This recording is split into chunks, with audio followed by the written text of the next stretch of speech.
Did you know that when you buy a new PC, the manufacturers have loaded it with free apps they think you might use? Actually, they don't really care whether you use them or not. They're paid to pre-install them. We call this bloatware.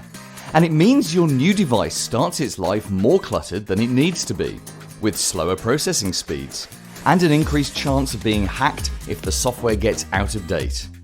Removing bloatware can make your new laptop up to 40% faster. That's according to Microsoft's own tests.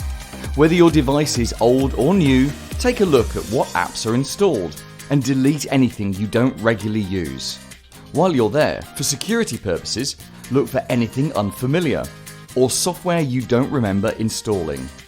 If you're worried you'll delete something important or aren't sure where to start, give us a call and we can help.